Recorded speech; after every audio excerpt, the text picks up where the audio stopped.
So as I said, it is an honor to be here once again today with AIU. As Dr. Valcine said, today we're going to take a closer look at a new framework. Well, new probably to many of you. It was to me at one point in time, but it has been around for many years. But it's a really powerful, compassionate, alternative approach to understanding behavior through the lens of positive discipline, which, if you've attended some of my classes in the past, you may have attended one that I hosted on positive discipline, specifically in the Montessori classroom. So this takes that lens and really widens it to look at behavior as a whole. Positive discipline is an approach that was developed by Dr. Jane Nelson, and it really invites us to dig deeper, not just into what children are doing, but why they're doing it. Before we do that, though, I'd like to share just a few details about me so that you get to know who I am as the host and creator of this presentation. My name is Heather White. I'm a former Montessori classroom teacher, administrator, and in-home caregiver with more than 15 years of experience in the world of Montessori. I currently work as an educational coach in multiple roles with the Center for Guided Montessori Studies, including as their alumni, conference, and webinar coordinator and their accreditation associate. And I'm also an instructional guide for them, supporting adult learners who are working to receive their Montessori certification. I'm also proudly an adjunct professor at Sarasota University, which is the only accredited institution of higher education dedicated solely to the study of Montessori. In addition to all of that, I'm a blog writer and content creator for several different organizations, including the American Montessori Society. I do hold certifications from the American Montessori Society at the 3 to 6 and 6 to 9 age levels, and have experience working with 0 to 3, 9 to 12, and the adolescent populations as well. I have a master's in education with a concentration in Montessori studies and an education specialist degree in school psychology.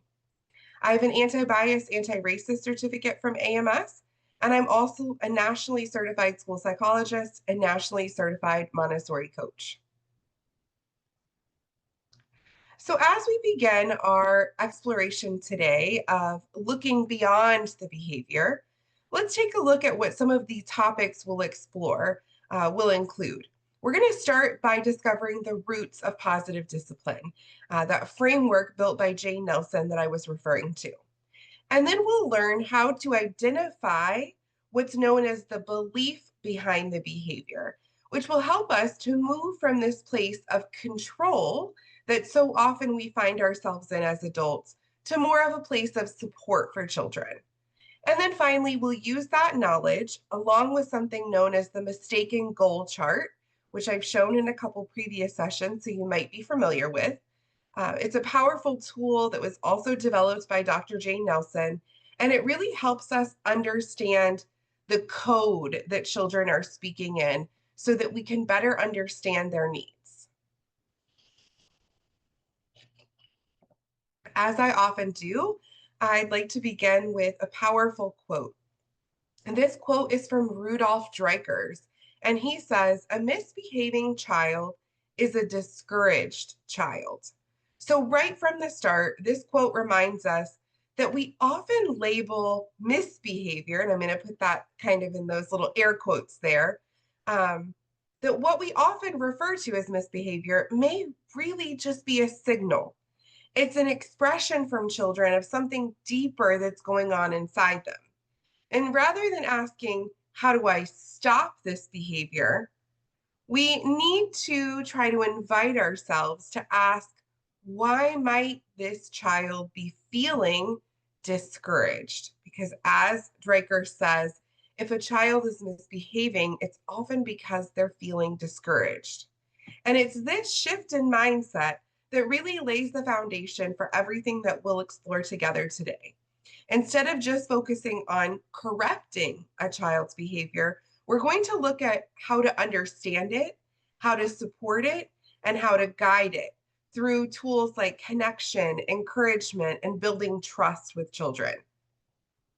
And if we can begin to see behavior as a form of communication and discouragement as the root of what we're seeing as misbehavior, then we will be empowered as the adults to create environments where children feel capable, valued, and they feel empowered to thrive. So let's get started. So, as I mentioned before, a lot of what we're talking about today is based on something called positive discipline. Positive discipline is grounded in the work of two early psychologists, Alfred Adler and Rudolf Dreikurs. Rudolf Dreikurs was the person who said the quote we were just discussing. And Dr. Jane Nelson took their theories and built upon them to create a program to help children become responsible, respectful, and resourceful members of their communities.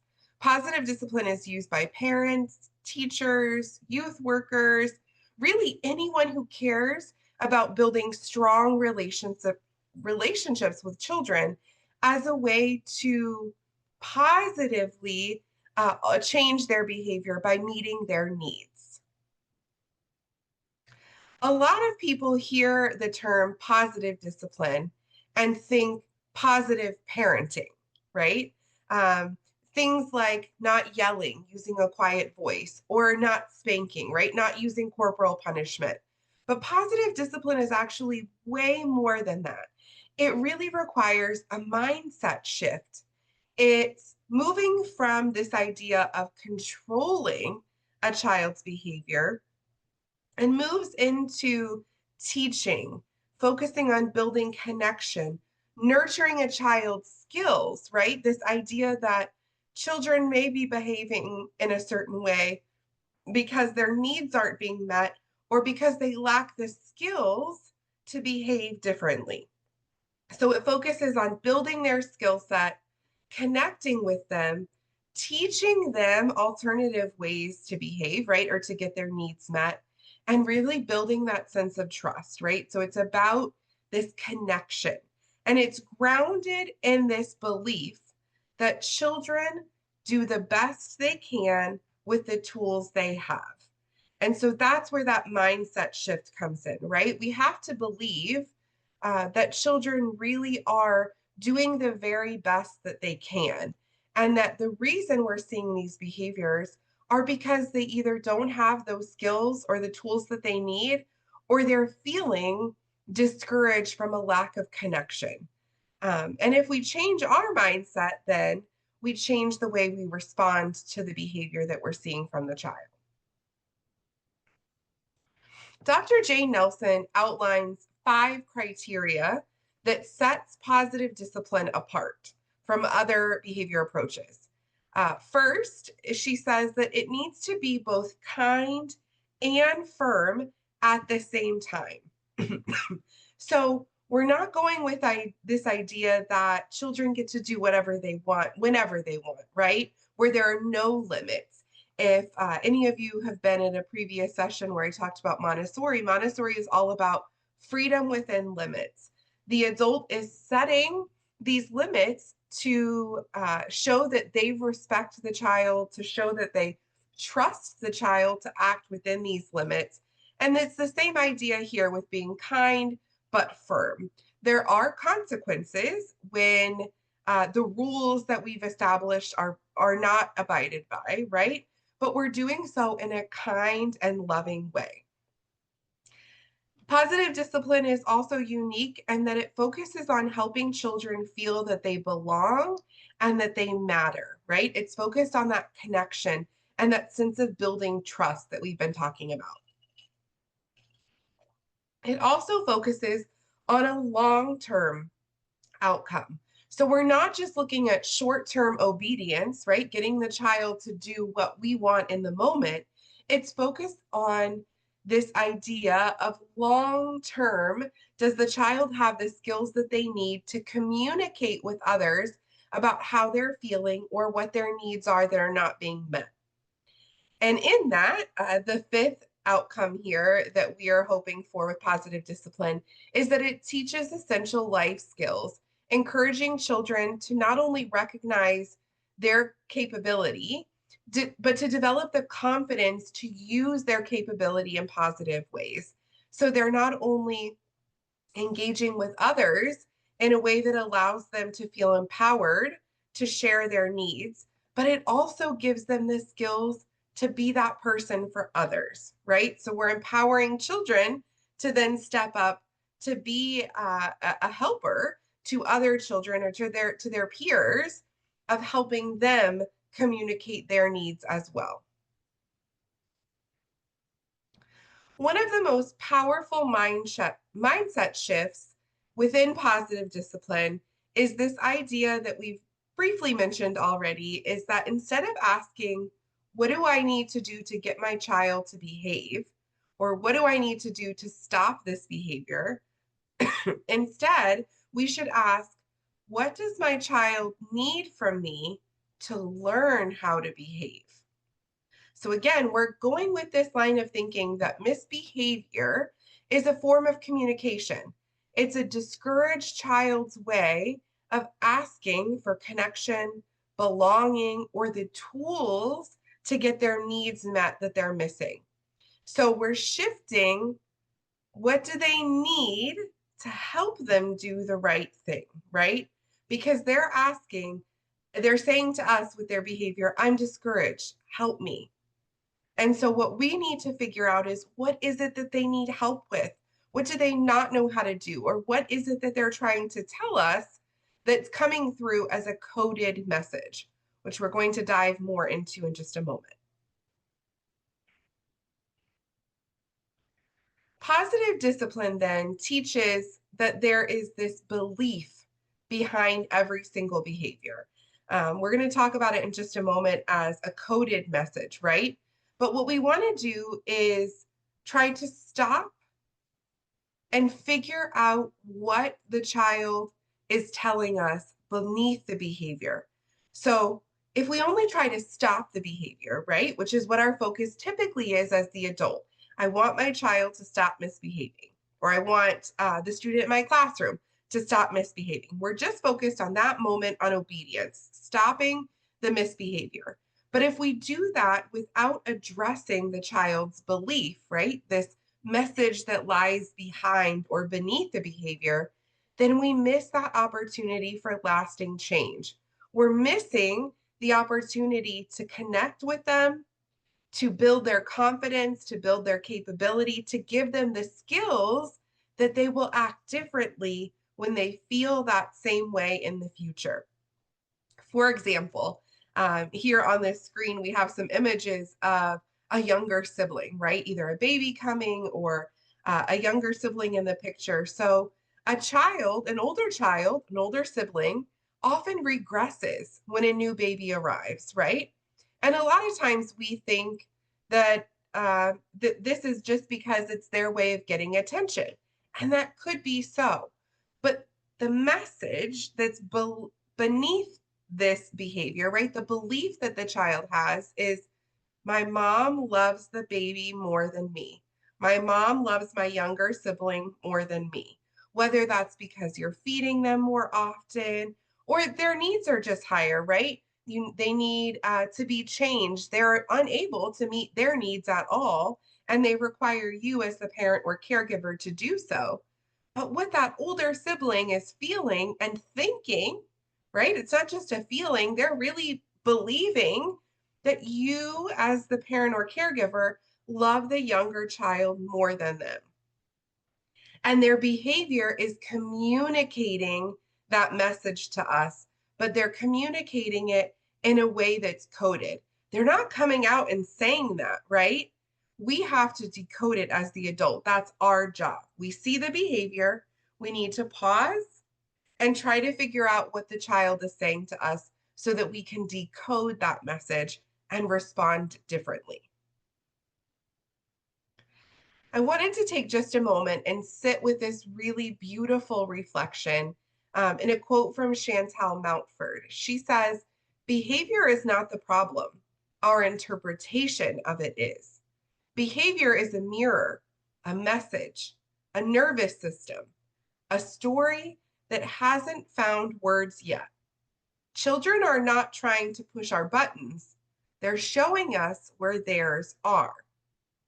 Take just a moment and think about that. Reflect on that.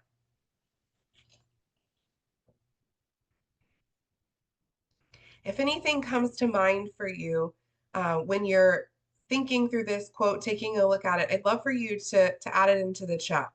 Anything that you're thinking about as you're reading these words from Chantal, and I'll read it out loud again and give you a chance to kind of think about the words. Behavior is not the problem. Our interpretation of it is. Behavior is a mirror, a message, a nervous system, a story that hasn't found words yet. Children are not trying to push our buttons. They're showing us where theirs are.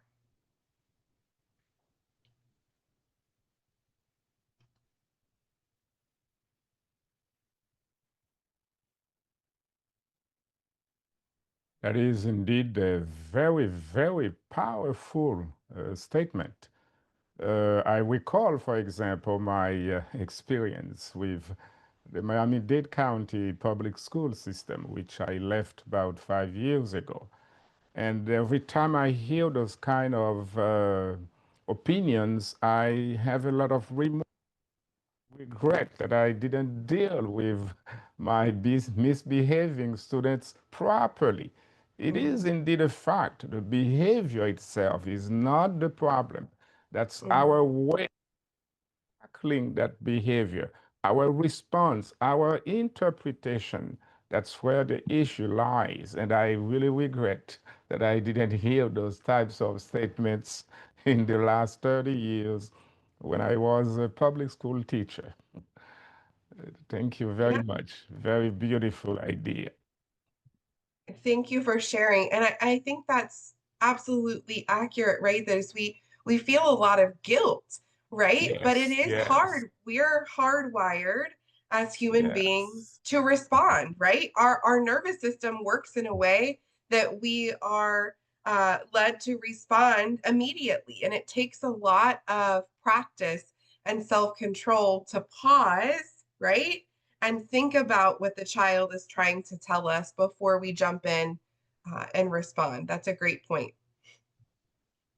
I think that when we take a moment to see a child's behavior through this lens, right, it becomes less about stopping the behavior and more about trying to understand it. It's that connection piece. So every yes. action, reaction, it's really a clue to what's happening then beneath the surface. And it's about figuring out what that coded communication is from a child. The piece that really stands out to me is a story that hasn't found words yet. I've shared in previous classes, I really love the component of Montessori education of storytelling, right? We use stories in math, we use stories in language, we use stories when we're talking about science and social studies, history, right? So stories are a big piece of all that we do. Um, and I think that that really stood out to me because a child is trying to tell you a story of how they're feeling and what they're thinking, but they don't have the words yet to do it. And I can relate to that. I'm not sure if you all can as well, but I feel like there are times where I feel a certain way, but I don't exactly know how to put that in words to tell someone else. I can think of times with my husband, right, where I'm feeling a certain way and I can't exactly communicate why it is that I'm feeling that way. And so thinking about putting yourself in that position, right? Imagining how it feels as a child to feel a certain way and not have the words, not be able to find the words to tell us or tell someone else, maybe even a peer, exactly what it is that they're feeling or what they need. And so they're speaking with their behavior instead. So that's where we need to embrace our role, right? As what we call a code breaker. We need to listen, to observe, and to really figure out how to unlock the stories that they're trying to tell us to figure out what their behavior is really saying. So that might sound like a lot to do, right? But how do we break that code? Because um, I'm, I don't know about the rest of you, but I didn't go into forensic science or CSI, right? Not my area of forte. Didn't have any training in that. So what do? Well, positive discipline gives us the tools that we need. What we do is we start by noticing our own feelings. And if you were here for a previous session about positive discipline, this is one of those things that really catches most of us as adults off guard, right? We think, well, if I'm trying to figure out what the child thinks and what they feel and what they need, why am I starting with my own feelings? And it goes back to what we were just sharing about when Dr. Valcine and I were talking is how we're feeling, how we respond is often the first clue. And so, what we need to do is pause and figure out how we're feeling, get in touch with our own feelings, then look at how those feelings cause us to respond. At that point is when we then examine the child's behavior. And when we piece these clues together, how we're feeling, how we respond, the child's behavior, then it begins to reveal what's known as the belief behind the action, the belief behind the behavior. And that is what allows us then to respond in more empowering ways, to respond with encouragement, right? Giving children the skills that they need to meet whatever these needs are that are unmet, whether that's connection, whether that's attention, whether that's some kind of power, right? Feeling a sense of control. And so it's less about us controlling the child's behavior than it is about responding in a way that encourages and empowers them. So when a child misbehaves, like we've said, it's a sign that they're feeling discouraged. Deep down, as human beings, we all have the same fundamental need, and that's to feel like we matter and that we belong. Unfortunately, though, sometimes we develop misguided ways to meet those needs. And so this mistaken goal chart outlines those misguided ways that children often try to meet those fundamental needs. The mistaken goal chart is a key element of positive discipline, and it really helps us as the adult to figure out what children are saying to us and what those underlying needs are, what those coded messages are. So, as I said, when we're trying to break the code, our own emotional reactions to a child's behavior are the most powerful first clues to what's really going on. So, your feelings are what's going to help you uncover the child's mistaken belief. That's what Dr. Nelson refers to it as, the mistaken belief about how they can find connection and significance. For example, let's look here at the first row. So you'll notice that the adult's feelings are in column 2. It says, if the parent or teacher feels. So if you're feeling irritated, anxious, or guilty, the child might be seeking attention. And in this case, the child may believe, and here we're going to skip to uh, column 7, right? We have a coded message, which is pretty similar to the belief behind the behavior in column 5. But if you're feeling irritated, anxious, or guilty, the child's unmet need is likely attention. And in this case, the child may believe, I matter only when I'm being noticed or when I'm receiving some kind of special treatment. And I'm valuable when I keep you focused on me.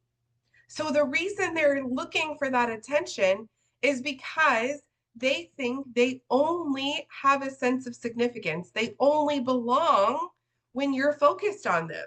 So they're going to keep behaving in ways that keeps your attention on them. And when else are you most focused on a child than when they're misbehaving, right? So the next clue after how we're feeling as the adult is how we respond. So that's column 3 here. It says if the parent or teacher feels, and then tends to react by. So in the mistaken goal chart, this third column describes some common responses that we as adults use that unintentionally reinforce a child's discouragement. That means that we are unintentionally reinforcing the misbehavior that we are trying to stop. So let's say, for instance, that a child keeps interrupting you, right? And you are feeling irritated about it, you're feeling annoyed, and you respond by scolding them. They're going to stop, most likely, in the moment, right? They're going to stop briefly, which is another clue that it's this goal of undue attention, right? Because you can see here in the fourth column, if they stop temporarily, it's a good sign that's what's going on. Because you're scolding, though well intended, right, to stop the behavior, validated their belief that the only way to get your attention is to demand it. So by scolding them, you gave them the attention that they were asking for, that they were seeking. Negative attention is still attention, right? So you gave them that attention. And so it's likely that they'll soon repeat that behavior or some other misbehavior, but this time only more intensely, to try to get your attention again. So even though we did what we thought was necessary to stop a behavior, we really just unintentionally encouraged it, right? Because we didn't meet the child's need that was underlying in a positive alternative way. What the mistaken goal chart does is helps us to figure out more empowering ways to meet children's needs. So when we put all three of the clues together we've talked about so far, how we feel as the adult in column 2, how we react in column 3, and what the child does next, right? Their response in column 4, then we can really better understand the child's true need behind their behavior. And from there, we can offer encouragement that really supports them, right? That gives them the skills that they need to communicate how they're feeling or what it is they need from us. So, in the case of undue attention, what the child really needs, right, their coded message is to be noticed and to be involved in meaningful ways. They're seeking that connection. So, for instance, let's say a mother realized that her daughter was always interrupting her when she got on the phone. Instead of reacting by being frustrated, right? And telling her, I'm on the phone. I've asked you not to interrupt me when I'm on the phone. Instead, let's say the mother chose to redirect her daughter by involving her in a helpful activity. Let's say the mother said, say there was a younger sibling and the mother said, I have a really important phone call and I need to attend to this, but I need your help. I can't do this without you. While I'm on the phone for 5 minutes, can you read a book to your brother? She provided that attention that the daughter was craving in a positive, constructive way. The daughter feels noticed, the daughter feels involved in a useful, meaningful way. And so the behavior is less likely to continue. The child is less likely to interrupt because they have their need met. And the next time mom has a phone call, the child might even say, would it be helpful if I read to Charlie while you were on the phone again today? Because the child knows that's how they're going to get their need met. You've given them that skill that they can use again in the future. So this is how we can use this mistaken goal chart from positive discipline to help us pause, figure out how we're feeling, how we respond, to determine what a child's need is and how we can respond in more empowering, encouraging ways to meet their needs, right? To figure out that coded message they're sending us. Many of us as adults don't realize that every single behavior that a child shows is rooted in an underlying belief. They all have that underlying message. But because we're not aware of that and we just see the surface level, we just try to focus on stopping the behavior that we see, right? But if we want real lasting change, we don't want the child to just behave differently in that moment, like the mother on the phone. We want them to behave differently every single time that happens moving forward. And that kind of real lasting change only happens when the belief that's driving the behavior is addressed. When we break that code, so to speak, we begin to see that the child's discouraging belief, we begin to understand what that is and what they need in order to feel supported and motivated to shift beyond that belief. And so when we see that every action from a child comes from this belief that's underlying, and even when a child is acting out, right? Even when we're frustrated and we want to just respond in the moment, if we address that underlying root belief, that we give them a more effective way to recognize and respond themselves in the future. And that's where those life skills that we talked about come into play. So it's not just about changing the child's behavior to help us, but changing their behavior to help them, right? To give them skills to last a lifetime. As I often do, I wanted to end the presentation section of our time together with a couple of quotes to serve as some inspiration as we move forward in this work of helping to meet the needs of children. So, Fred Rogers reminds us there's usually an inside story to every outside behavior. Though we may not be able to know that inside story, there's generally some inner reason for what children do. And as I said earlier, the storytelling aspect of this quote really resonated with me. I feel like this quote from Fred Rogers reminds us that all behavior, especially that of children, is a form of communication. When we see a child that's misbehaving, whether that's acting out, maybe withdrawing from someone, behaving in any way that challenges us, it's easy to just focus on their behavior, just focusing on what we see on the surface level.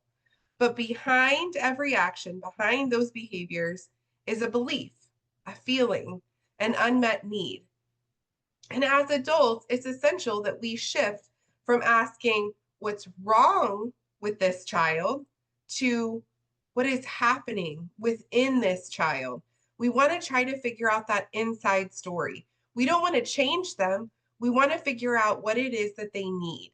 And even when we don't have all of the answers, if we approach with that level of curiosity and compassion, we open the door to understanding. We open the door to that connection with the child that gives them some support. It creates this baseline that we can work from to meet their needs in the future. And Fred Rogers reminds us that children are people, right? Yes, they're smaller versions, but they're whole people. And each child, just like each of us as adults, each child has a story. And we might not always see that story, but we need to trust that it's there and respond in according ways, right? With empathy, with respect, this desire to understand and to connect with them, just as we try to do with other adults. And just because there were so many beautiful quotes to provide inspiration, I have one more. As we reflect on our time together today, I really just want you to kind of hold this image from Chantal Mountford in your heart. Because when a child struggles, when their behavior challenges us, it's really not the child who needs fixing. It's the outside pieces, right? It's the environment, it's our relationship with them, it's that unmet need that we have yet to see. And again, it's that mindset shift that invites us to become curious instead of reactive, to be compassionate instead of corrective, supportive instead of punitive, right? So Chantal Mountford speaks to, I feel, the heart of Montessori and respectful education and parenting. She reminds us what we call misbehavior is often just the resistance to a system that doesn't see the soul of the child. That's powerful, right? We're trying to control children to get them to behave in a way that we want them to. And instead, what we need to do is try to make changes to the environment or to our relationship with them, to understand children, to connect with them, figure out what it is that they need, what they're trying to tell us, and give them the skills that they need to react differently. So when we view behavior as communication, right, of an unmet need, a voice that's unheard in this case, right, a soul that's unseen, as Chantal Mountford says, then that gives us the power to change everything, starting with the way that we engage with children.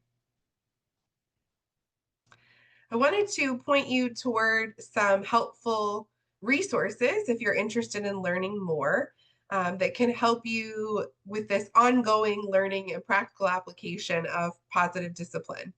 So there are actually multiple versions of that mistaken goal chart we looked at. Uh, each is kind of thoughtfully adapted for different developmental stages or needs. There's a version specifically for neurodiverse children that has more nuanced language and supports that are inclusive of a neurodivergent child's experiences. There's also a version for early childhood for children 0 to 3 that's designed with developmentally appropriate behaviors and responses for very young children. And in addition to those mistaken goal charts and the different varieties that exist, positive discipline is supported by a host of books that are tailored for different audiences. So here on the screen is Positive Discipline in the Montessori Classroom by Dr. Jane Nelson and Montessorian Chip DiLorenzo. That is incredible. It offers a really neat bridge between Montessori philosophy and positive discipline tools, giving really practical strategies that are aligned with Montessori values. But there are also versions of the book for neurodivergent children. There's a book for children 0 to 3. There's a book just for parents. So whether you're working with or supporting toddlers, teens, classrooms, families, there's a positive discipline resource that would be targeted for that specific need. And before I open it up to final questions and stop sharing my screen, I just wanted to say, as always, thank you so much for all of you for being here today.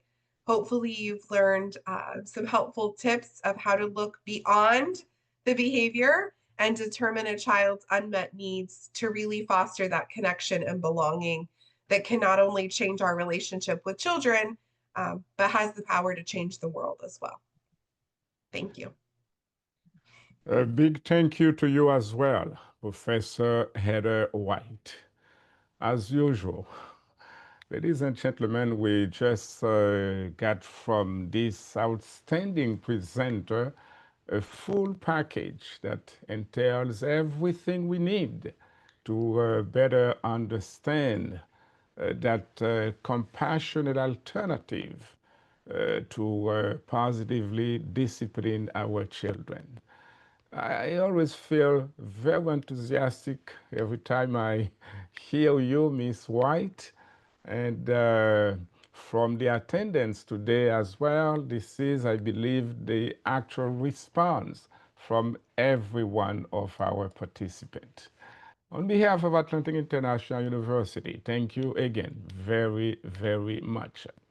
And we are jumping, like you said, right into the questions at this time.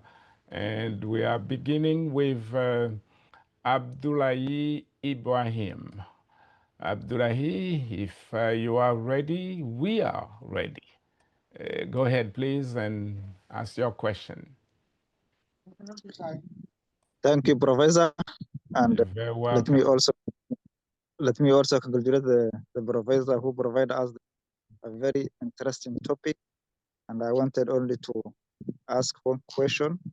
You know, the topic is very interesting. And in the world where today we need all of us to understand children's behavior. So what I am asking is, what if the child is refusing to assist, okay? In case I need assistance from him or just to do some work, if he resists in case, what the feeling inside of inside of him? And the second one, is there any feeling that we can be interpreted on his end from his behavior? And what could be happen if I punish the? Thank you Great very question. much for your question, Ibrahim. I'm going to share my screen once again so that we can look at the mistake and goal chart as we talk about this, because I think it'll be helpful. So if we look at the mistake and goal chart, what it sounds to me might be happening is misguided power. I can't say for certain, and you can correct me if I'm wrong, but I would assume if a child's not doing something that you've asked them to do, you're probably feeling angry, challenged, threatened, maybe even defeated, right? I know I've been in that moment where I need a child to do something and I've asked them to do something and they refusing, and I just feel like I should give up, right? Like I just can't get anything done. And if that's the case, it's probably that the child is seeking misguided power, right? Because if we feel these ways, we are either responding in the sense that we're fighting back, right? We think you're not going to get away with this. I'm going to make you do what I want you to do. Or we give in, right? If we're feeling defeated and we feel like I just need to move on, let's say, for instance, you tell a child that they have to put their shoes on in order to go to the park, and they keep fighting back. You finally just say, okay, fine. And you pick them up and you put them in the car and think, we'll just get your shoes on later. You've given in, right? They were searching for power and you gave it to them, which is that kind of unintentionally reinforcing the behavior, right? Because either the child feels like they've won when you became upset, or the behavior intensifies because now you're in a power struggle with the child, right? Or there's this defiant compliance, perhaps, where the child complies, but they do it in a way that they're fighting back, right? It's not that empowered response that we're looking for. And what the child believes is, I only belong, I only matter when I'm the boss. You can't make me do it because I am only significant when I'm in control. And so, what we need to do is give the child ways that they can help, give them choices that they can make so that they feel a sense of control. So, let's go back. It's a really easy example, but let's talk about putting shoes on, right, to leave the house. The child needs shoes on. That's not a choice, right? We gave in before because we felt like we didn't have a choice. We had to leave. But the choice could be, do you want to put your shoes on in the house or in the car? Do you want to put your shoes on before we leave or when we get there? Do you want to put your right shoe on or your left shoe on first? Do you want to put your shoes on by yourself or would you like some help? I've given the child that power, right? They feel that they're in control because I gave them a choice instead of telling them that they didn't matter because I was in control and they weren't. And this is where it kind of gets, we have to be one step ahead of them as the adult, because really we're still in control, right? Like they're getting their shoes on, to which is what we need to happen, but we're doing it in a way where they have some say over it as well. It's not that we're just the one dictating everything. It's that freedom within limits, right? That idea of kind but firm.